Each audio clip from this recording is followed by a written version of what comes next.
안녕하세요. 성균관병원 신면석 원장입니다.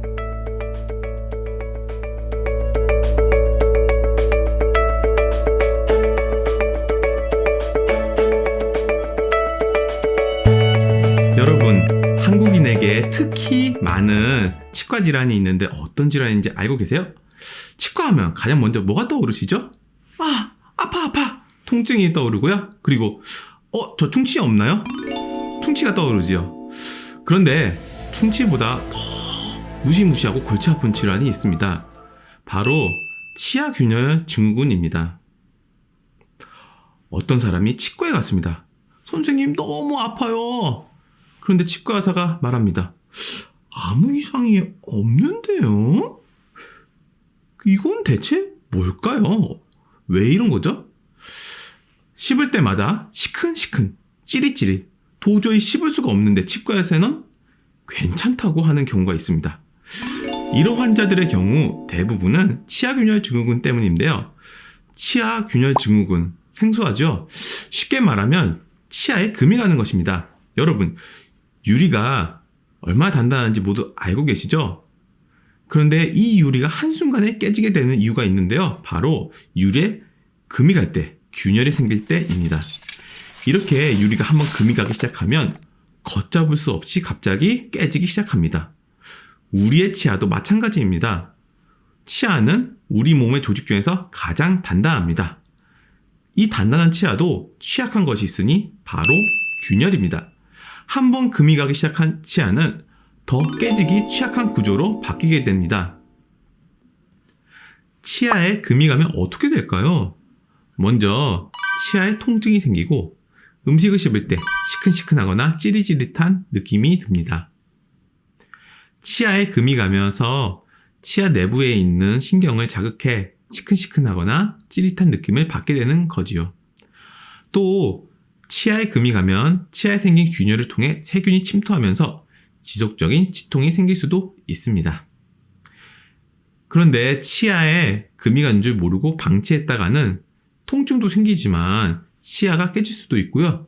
심지어 발치까지 하는 상황에 이를 수도 있는데요.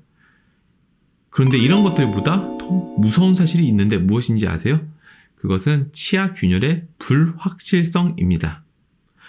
치아에 문제가 생기면 치료를 하면 되는데 어떤 치료를 해야 할지 알기가 어려운 것인데요. 치아에 금이 가면 그것이 잘 보일까요?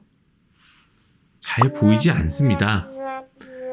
그래서 이 치아 균열 증후군은 초기에 발견하기가 무척 어렵고 심하게 금이 갔음에도 불구하고 잘 보이지 않는 경우도 있어서 아파서 치과에 갔는데 치과에서는 이상이 없다고 설명하는 경우도 발생할 수 있는 것입니다. 환자분들이 치아에 금이 갔으면 엑스레이에 보이지 않나요? 이렇게 물어보는 경우가 많이 있는데요. 엑스레이에는 잘 나타나지 않는 경우가 대부분입니다. 엑스레이만으로는 알 수가 없습니다. 하지만 뿌리에 금이 가면 그 치아는 반드시 문제가 되기 때문에 무조건 발치를 해야 되고요. 금이 간 치아를 빼서 현미경으로 봐야만 금이 얼마나 갔는지 정확하게 알 수 있습니다. 치아에 금이 가면 어떤 치료를 하게 될까요? 통증이 없는 초기 단계의 경우에는 크라운을 하게 되는데요.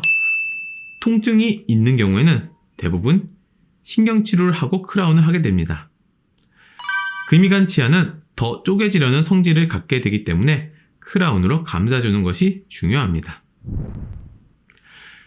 여기서 가장 중요한 점은 치아에 금이 갔다면 모든 경우에 발치의 가능성이 있다고 가정을 해야 하는 것인데요.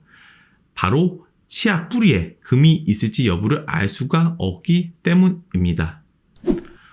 아까 한국인들에게 치아균열 증후군이 특히 많이 발생한다고 말씀드렸는데요. 그럼 어떻게 이것을 예방해야 할까요? 치아균열 증후군 예방법 지금부터 말씀드리도록 하겠습니다. 첫 번째 예방법, 단단한 음식을 피한다. 치아에 금이 가는 이유는 치아가 강한 힘을 많이 받기 때문인데요. 우리 한국인들 고기 먹을 때 뼈다귀 씹는 분들 계시죠? 그리고 불원 깨무는 전통이라고 해서 호두 껍질 같은 단단한 거 씹는 분들도 계시죠? 개 껍데기 같은 그런 단단한 것도 막 씹는 분들 계시죠? 이러면 치아가 버티질 못합니다.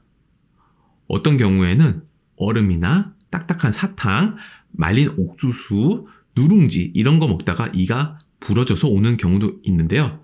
단단한 음식은 피해서 식사를 하는 것이 좋습니다. 나는 이가 튼튼해 하면서 단단한 거 씹으면서 과시하는 분들이 있는데요. 특히 조심하셔야 합니다.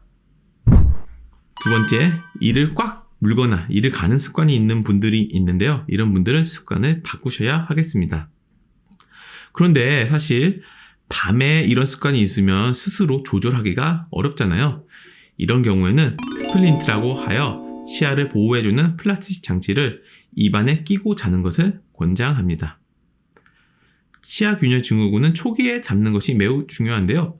별거 아닌 줄 알았는데 치아를 빼게 될 수도 있고 치과에서 발견이 어려울 수도 있다는 점도 기억하셔서 비록 치과에서 아무 문제가 없다고 이야기를 들었어도 통증이 있다면 빨리 치과에 다시 가보시는 것을 권장합니다. 간혹 치아 균열에 대한 설명을 듣고 앞니에 금이 갔다고 찾아오시는 분들이 있는데요. 보통 문제가 되는 것은 어금니 부분이니 앞니에 금이 간 것은 너무 염려하지 마시고 치과에서 치료를 하자고 하는 경우에만 치료를 받으시면 되겠습니다. 오늘 치아 균열 증후군에 대해 이야기해 봤는데요. 도움이 좀 되셨나요? 성누가병원 채널 구독, 좋아요, 알람 설정 꼭 부탁드리고요. 저는 다음 시간에 더 알찬 내용으로 돌아오겠습니다.